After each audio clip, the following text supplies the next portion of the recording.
তেওঁলোকৰ মানুহ কোনোবা হিন্দু সংস্কৃতিত দীক্ষা লৈছে নেকি? হিন্দুলৈ তেওঁলোক প্ৰত্যাৱৰ্তন হৈছে নেকি? কোনোবা খ্ৰীষ্টান মানুহ হিন্দুলৈকে আহিছে নেকি? কেৱল হিন্দুৱে খ্ৰীষ্টান হ'ব লাগে, কেৱল হিন্দুকে টাৰ্গেট কৰিব, এইটো উচিত কথা নহয়। কিন্তু এইবিলাক দেখি দেখি মানুহৰ ধৈৰ্যৰ কেতিয়াবা বান্ধ ছিঙি যায়। কিন্তু সকলো আইনৰ আওতাত থাকি কৰিব লাগিব। নাই চাওক, ভাৰতবৰ্ষত ধৰ্মৰ অধিকাৰটো এইটো ভাৰতীয় সংবিধানে প্ৰদান কৰা অধিকাৰ।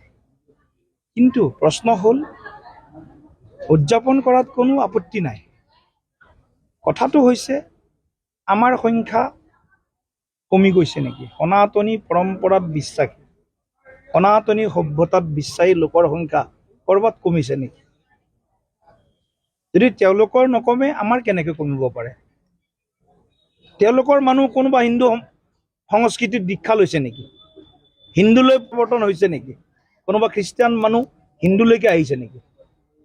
কেৱল হিন্দুৱে খ্ৰীষ্টান হ'ব লাগে, কেৱল হিন্দুকে টাৰ্গেট কৰিব, এইটো উচিত কথা নহয়।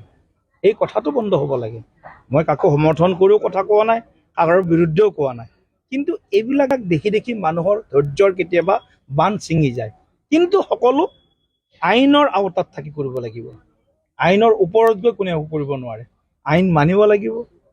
ল অফ লেণ্ড যি আছে, সেই নিয়মৰ অধীনত যি পাৰে তেওঁলোকে ক'ৰবাত কোনোবা প্ৰতিবাদ কৰিব পাৰে। কিন্তু মোৰ এইটোৱে অসমীয়া ৰাইজৰ প্ৰতি আহ্বান, খিলঞ্জীয়া মানুহৰ প্ৰতি আহ্বান, স্বধৰ্মে নিধনং শ্ৰেয়, পৰাধৰ্ম ভয়াৱহ।